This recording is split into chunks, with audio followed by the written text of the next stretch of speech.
हम गिरनार जाते हैं ना, उस रूट में एक छोटा सा गांव आता है चकरावा, और उस चकरावा गांव में दरबारी परिवार है, दरबारी परिवार। और दरबारी परिवार जितने भी विहार महात्मा, देखो गिरनार का वो रूट है, यानी कि महात्माओं का आवागमन बहुत गांव में होता होगा, बिल्कुल।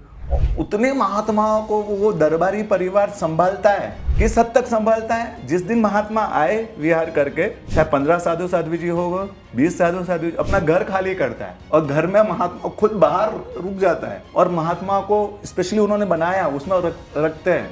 और महात्मा उस हद तक दरबारी उस दिन कोई काम पर, खेती बाड़ी का काम करते हैं, खेती बाड़ी पर कोई नहीं जाता है उस दिन, क्योंकि महात्मा की सेवा, भक्ति, छुट्टी लेकर गांव, मतलब काम धाम छोड़कर वो करते हैं। जब कुमारपाल भाई और कल्पेश भाई हम गए वहाँ पर उनकी भक्ति करने के लिए, क्योंकि गांव के ये जो अजैन परिवार है उनको अगर भक्ति होती है, उनको एक दो शब्द कि आप हमारे महात्मा को संभालते हैं, वो इतने खुश हुए कि आप हमारे सिर्फ अनुमोदना के लिए बताए, हाँ अनुमोदना के लिए आए और कवर भक्ति के रूप में जो उनकी भक्ति करनी थी। फिर उन्होंने बोला कि महात्मा है ना इस रूम में रुकते हैं, और उन्होंने बताया कि हम महात्मा के जाने के बाद वहाँ का झाड़ू नहीं निकालते हैं।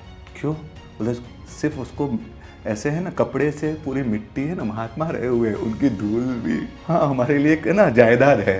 और वो उन्होंने फिर वो अंदर लेकर गए, एक संदूक जैसा संदूक लकड़े का वो रखा हुआ था, उसको खोला, उसमें ऐसी पोटलियाँ जो बांधी हुई, कौन सी महात्माओं की धूल की रखी हुई बांधी हुई, वो करके बताई कि इतनी सर, बोलते हाँ। और सबको रोज हम दर्शन करते हैं कि महात्मा की धूल हाँ के संदूक में रखकर, वो बोलते हमारा गहना है, ये हमारी अमानत है, ये हमारी आभूषण है और ये हमारी जायदाद है, क्या बात, जो हमने इतने दिनों में इकट्ठी की है। तो इस तरह के भाव भी अजैनों को महात्माओं के प्रति रहते हैं, और ऐसे भाव बढ़ेंगे ना तो वो बढ़ाने के लिए भी महात्माओं को है ना, और जीवन शासन तो शासन है ना, हर किसी के हृदय में बैठे है ना, तो ये इसके लिए भी महात्माओं को गांव की तरफ का विहार करने की जरूरत लगती है।